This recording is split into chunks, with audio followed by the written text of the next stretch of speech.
Classes में हम लोग जनगणना पे बात कर रहे थे, सेंसस पे। और जनगणना 2011 की जो भारत की अब तक की सबसे लेटेस्ट जनगणना है, सेंसस है, उसी के आंकड़ों पे हमें चर्चा करनी थी। पिछली क्लास में हम सेक्स रेशियो पे बात कर लिए थे, लिंगानुपात पे। देखिए, हर टॉपिक से जुड़ा हुआ एक बेसिक भी है।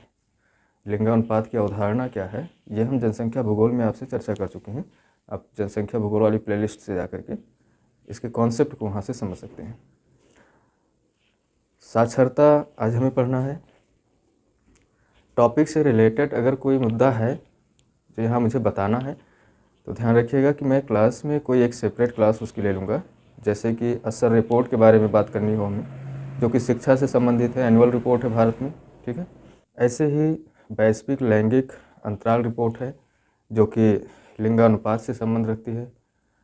तो इन रिपोर्टों पे जनसंख्या से जुड़ी कुछ संस्थाएं हैं भारत में, जैसे जनसंख्या आयोग की बात होनी है, या फिर जनसंख्या या नगरीकरण अर्थात जनगणना से रिलेटेड कोई योजनाएं हैं। जैसे अब लिंगानुपात हम लोगों ने पढ़ा है, तो लिंगानुपात मेंटेन करने के उद्देश्य से बहुत सारी योजनाएं चल रही हैं, जैसे बेटी बचाओ बेटी पढ़ाओ योजना। ये लिंगानुपात और साक्षरता दर को भी कवर करती हैं। हरियाणा सरकार ने तो इसका बहुत फ़ायदा मिला, हरियाणा सरकार को इससे, बेटी बचाओ बेटी पढ़ाओ अभियान से वहाँ लिंगानुपात में सुधार आया है। तो इस तरह की कोई पॉलिसीज़ है, प्रोग्राम है, या फिर कोई योजना है, तो फिर हम उस पर एक सेपरेट क्लास लेंगे आपके साथ। यहाँ अभी हम इन क्लासेस में सिर्फ डाटा पे बात करेंगे कि जो आंकड़े हैं 2011 के अंतिम आंकड़े हैं उन पे, और इनसे जुड़े हुए जो भी टॉपिक्स हैं उस पर हम बात करेंगे, लेकिन एक सेपरेट क्लासेस में, ठीक है। तो आज जो हमें बात करनी है वो साक्षरता दर पे। साक्षरता क्या होता है यही देख लेते हैं। साक्षरता या लिटरेसी, इसका अर्थ होता है साक्षर का जो संबंध है, या इसकी जो मीनिंग है या अर्थ है या आशय है, वो पढ़े लिखे होने से है।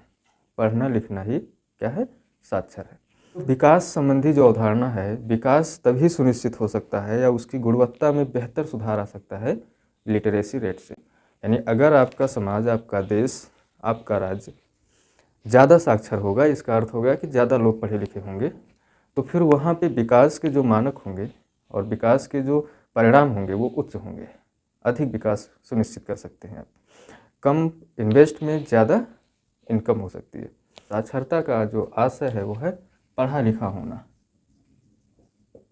क्या? पढ़ा लिखा होना। साक्षरता मापने की जो पैमाने हैं, अलग अलग देशों में इसके अलग अलग पैमाने होते हैं। जैसे बहुत सारे देशों ने रखा है कि कठिन प्रश्नों को पूछा जाए। जैसे कोई प्रश्न पूछा गया आपसे और अगर आप उसका जवाब सही सही दे पाते हैं तो आप साक्षर माने जाते हैं। कुछ देशों में जो स्कूलिंग शिक्षा है या एजुकेशन है, प्राइमरी शिक्षा, उसको कंप्लीट करने के बाद में आपको साक्षर माना जाता है। विश्व भर के लिए एक संस्था जो संयुक्त राष्ट्र है, संयुक्त राष्ट्र के जनसंख्या आयोग ने साक्षरता की एक परिभाषा दी है। संयुक्त राष्ट्र जनसंख्या आयोग, ये सब मैंने पढ़ा रखा है जनसंख्या भूगोल में, ठीक है। संयुक्त राष्ट्र के अनुसार क्या होता है कि किसी भी भाषा के एक साधारण संदेश को, यानी कोई भाषा, किसी भी भाषा में, चाहे वो हिंदी हो, अंग्रेजी हो, जर्मन हो, फ्रेंच हो, कोई भी भाषा हो, उस भाषा में एक साधारण संदेश को, यानी सिंपल मैसेज कोई है, उसको पढ़कर, लिखकर या समझ सकने की जो क्षमता है, ध्यान रहे यहाँ पे दो शब्द महत्वपूर्ण है, किसी भी भाषा में, ठीक है, साधारण मैसेज को या संदेश को पढ़ना या पढ़कर, लिखकर समझ सकने की क्षमता, समझ सकने की क्षमता क्या कहलाती है, साक्षरता कहलाती है। यानी कोई मैसेज आप किसी भी लैंग्वेज में पढ़ सकते हैं, लिख सकते हैं और उसे समझ सकते हैं कि ये क्या लिखा है, इसका अर्थ क्या है, तो फिर आप साक्षर हैं। भारत में इसके अलग मानक हैं। भारत में साक्षरता की गणना के लिए यदि उम्र 7 वर्ष से अधिक है और वो किसी भी भाषा या लिपि में अपना हस्ताक्षर कर सकता है या थोड़ा बहुत पढ़ लिख सकता है, मिनिमम हस्ताक्षर करना आता ही हो, उम्र 7 वर्ष से अधिक हो तो वो साक्षर होगा। ठीक है, तो ध्यान रखिएगा कि भारत में जो इसके मानक हैं 7 वर्ष से अधिक उम्र या आयु, भारत में प्रचलित किसी भी भाषा में, भाषा या लिपि में हस्ताक्षर मिनिमम है ये, इसके आगे आप रॉकेट साइंटिस्ट हो जाएं वो बात अलग है, लेकिन इतने गुण आप में होने चाहिए कि आपकी उम्र 7 वर्ष से अधिक हो, प्लस आप किसी भी लिपि में, भारत में जो भी लिपियां हैं, लिपि का मतलब हो गया लिखावट, उसमें आप हस्ताक्षर कर सकते हैं तो आप साक्षर होंगे। ये जो 7 वर्ष उम्र आप देख रहे हैं, पहले 5 वर्ष थी, 1951 की जनगणना, 1961 की जनगणना और 1971 की जनगणना में उम्र कितना रखा गया था, 5 वर्ष।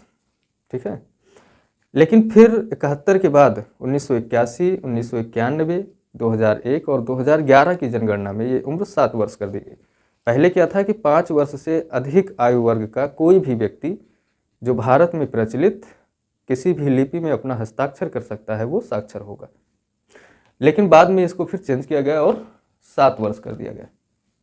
ठीक है, साक्षरता दर का जो प्रतिशत अनुपात होता है उसको कैसे ज्ञात करते हैं, यानी साक्षरता दर को ज्ञात कैसे किया जाता है, तो ध्यान रहे कि साक्षर व्यक्तियों की संख्या बटे 7% प्लस का मतलब होगा अधिक आयु वर्ग की जो जनसंख्या है गुणे 100, तो जो रिजल्ट निकल कर आएगा वो होगा साक्षरता दर का प्रतिशत। ठीक है, इसको आप ध्यान में रखिएगा। साक्षरता से संबंधित और भी जो बातें हैं वो हम अलग क्लास में करेंगे, जो बेसिक है, जो कॉन्सेप्ट है, जैसे इससे जुड़ी कुछ रिपोर्टें हैं, जो करंट का मैटर है वो भी चर्चा होगा इसी सीरीज में, जनगणना की ही सीरीज में, लेकिन यहाँ हम कुछ आंकड़ों की बात कर लेते हैं। साक्षरता दर समझ में आ गई आपको कि उसको निकालने के करना क्या है, साक्षर व्यक्तियों की संख्या बटे 7+ आयु वर्ग की जनसंख्या गुणे 100। 7+ आयु वर्ग इसलिए लिया गया क्योंकि पहले जो एक तरीका तो ये भी हो सकता है कि साक्षर व्यक्तियों की संख्या बटे कुल जनसंख्या से भाग कर दो, जो रिजल्ट आए वो हो जाएगा, लेकिन इसमें क्या था कि जो बच्चे छोटे से बच्चे हैं भाई उनके पास संभावनाएं भी तो हैं सीखने की। अब ये 3 महीने के बच्चे को भी आपने साक्षरता में शामिल कर लिया है, ये सही नहीं था, कम से कम वो सक्षम तो हो सीखने के लिए। अब 3-4 महीने का बच्चा कैसे सक्षम हो सकता है अपना सिग्नेचर करने के लिए, नहीं हो सकता है ना। बात करते हैं कि 1951 में साक्षरता दर क्या थी। 1951 में आपके यहाँ जो साक्षरता दर थी वो 18.33% थी। देखिए कितनी साक्षरता कम थी हमारे यहाँ, 18.33% साक्षरता 1951 में थी जब हम आज़ाद हुए थे।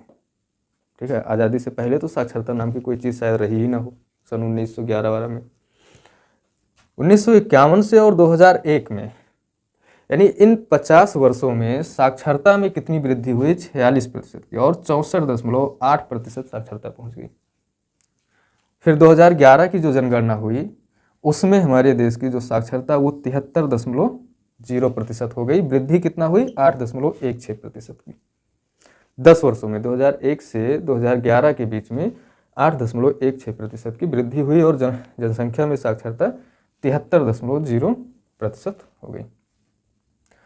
2011 में अब आपने देखा कि 73% पुरुष साक्षरता में और महिला साक्षरता में अंतर पाया गया। ठीक है, पुरुष साक्षरता 80.9% और महिला साक्षरता 64.6% 2011 के आंकड़े के अनुसार रही है। अब अगर बात की जाए कि भारत में फिर राज्यों में जहां से सबसे ज़्यादा प्रश्न बनते हैं क्रम लगाने के लिए, तो शीर्ष 5 राज्य जहाँ पे सर्वाधिक साक्षरता है, केरल नंबर 1 पे है 94.0%, दूसरे स्थान पे मिजोरम है 91.3%, तीसरे स्थान पर गोवा है जहाँ की साक्षरता 88.7% है, त्रिपुरा 87.2% और 5वें नंबर पे हिमाचल प्रदेश है जहाँ की साक्षरता 82.8% है। ये तो हो गए शीर्ष राज्य, 5 राज्य जहाँ पे साक्षरता सर्वाधिक है। तो फिर बात कर लेते हैं केंद्र शासित प्रदेशों में। ये तो राज्य हो गए, लेकिन अब बात करते हैं केंद्र शासित प्रदेशों में। लक्षद्वीप सर्वाधिक जनसंख्या में साक्षरता अंकित करने वाला राज्य है, 91.8%। दमन दीव में 87.1% है, अंडमान निकोबार द्वीप समूह में 86.6%, दिल्ली में 86.2% साक्षरता है और चंडीगढ़ में 86.0% साक्षरता है। ठीक है, प्रतिशत का अर्थ हो गया कि इतने में 100 में 86 लोग साक्षर हैं। ये तो बात हो गई केंद्र सबसे ज़्यादा मतलब शीर्ष 5 राज्य जो केंद्र शासित प्रदेश हैं और जो राज्य हैं। वहीं पे बात कर लेते हैं न्यूनतम साक्षरता वाले राज्यों की। जो सबसे ज़्यादा कम जो सबसे कम साक्षरता किसी राज्य की है तो वो कौन है? बिहार है, 61.8%। ठीक है, पहले स्थान पर है न्यूनतम में, ध्यान रहे न्यूनतम में पहले स्थान पर है बिहार 61.8%। उसके बाद में अरुणाचल प्रदेश है 65.4%, राजस्थान 66.1%, झारखंड 66.4%, आंध्र प्रदेश 67%। आंध्र प्रदेश में 67% साक्षरता के साथ ये न्यूनतम साक्षरता वाले 5 राज्य हैं। मैं राज्य की बात कर रहा हूँ, केंद्र शासित प्रदेशों की नहीं। अगर केंद्र शासित प्रदेशों की बात की जाए कि सबसे कम जनसंख्या में साक्षरता किस राज्य में है, कौन से केंद्र शासित प्रदेश में है, तो दादर एवं नगर हवेली 76.2%। ठीक है, उसके बाद पुदुचेरी है 85.8%, फिर चंडीगढ़ 86% साक्षरता अंकित करते हैं। यहाँ से आप इन आंकड़ों को कई बार लिखेंगे तो आपको याद हो जाएगा। मैं लिखने की बात कर रहा हूँ, बार बार पढ़ने या सुनने की नहीं, क्योंकि लिखने से आपका कई बार एक बार में जब आप लिखते हैं तो 8 बार वो रिपीट हो जाता है। तो अगर आप 4-6 बार इसको लिख लेंगे तो सारे आंकड़े याद रहेंगे। बहुत ज़्यादा आंकड़े मैंने नहीं लिए हैं जो बेहद इंपॉर्टेंट हैं और एग्जाम में प्रश्न आए हुए हैं, उन्हीं आंकड़ों को मैं आपसे डिस्कस कर रहा हूँ। देख लेते हैं देश में उच्चतम और सबसे कम या सबसे अधिक साक्षरता वाले जिलों की बात कर लेते हैं। अक्सर जिलों का नाम पूछ लिया जाता है कि सर्वाधिक साक्षरता दर वाला जिला कौन सा है, तो ध्यान रहे कि सबसे अधिक जो साक्षरता 98.76%, ये सरचिप मिजोरम का एक जिला है, सरचिप वहाँ पे पाई जाती है। और मिजोरम का ही दूसरा जिला है अजावल, वहाँ पे 98.50% साक्षरता है। तो सबसे कम कहाँ पे होगी, तो अलीराजपुर मध्य प्रदेश, यहाँ पे 37.22%। ध्यान रहे कि सबसे कम देश में अगर किसी कोने में साक्षरता दर सबसे कम है तो वो है अलीराजपुर मध्य प्रदेश का, जहाँ पे 37.22% साक्षरता है। दूसरा जिला जो है वो छत्तीसगढ़ का है, यहाँ पे साक्षरता 41.58% है, सबसे कम है। ठीक है, ये तो बात हो गई इसके 2 जिलों की। अब बात कर लेते हैं कि क्वेश्चन आया था कभी कि सर्वाधिक पुरुष साक्षरता दर किस राज्य में है। तो अगर साक्षरता किसी राज्य में सर्वाधिक है तो वो है केरल, तो फिर वहीं पे पुरुष साक्षरता भी सर्वाधिक होगी। 96.1% पुरुष साक्षरता है केरल में। तो फिर न्यूनतम साक्षरता वाला राज्य कौन सा होगा, निश्चित रूप से बिहार है, 71.2% यहाँ पे न्यूनतम साक्षरता पुरुष साक्षरता है। सर्वाधिक स्त्री या महिला साक्षरता केरल में 92.1% और न्यूनतम महिला साक्षरता बिहार में है 51.5%। तो ये साक्षरता दर से संबंधित कुछ महत्वपूर्ण आंकड़े हैं, बहुत ज़्यादा आंकड़े नहीं हैं, इसलिए आप घबराएं नहीं। इन आंकड़ों को बहुत आसानी से याद किया जा सकता है। एक शॉर्ट नोट्स में बना के 2-4 बार रिपीट कीजिए, 1-2 बार लिखिए, ये सारे के सारे आंकड़े आपको याद रहेंगे। ठीक है, अगली क्लास में हम जनघनत्व पे बात करेंगे, डेंसिटी पे, जो कि इम्पॉर्टेंट है। हम छोटी छोटी क्लासेज में अलग अलग इन सबको पढ़ेंगे ताकि 15 से 20 मिनट की आपकी क्लास रहे, 10 मिनट की रहे, जिसमें आप कभी भी राह चलते हुए भी आप इसको सुन सकते हैं, क्योंकि आंकड़ों बेस है। बहुत ज़्यादा आंकड़े एक क्लास में देने का मतलब होगा कि आप पे लोड बढ़ जाएगा। तो अगली क्लास में हम फिर मिलते हैं जनघनत्व।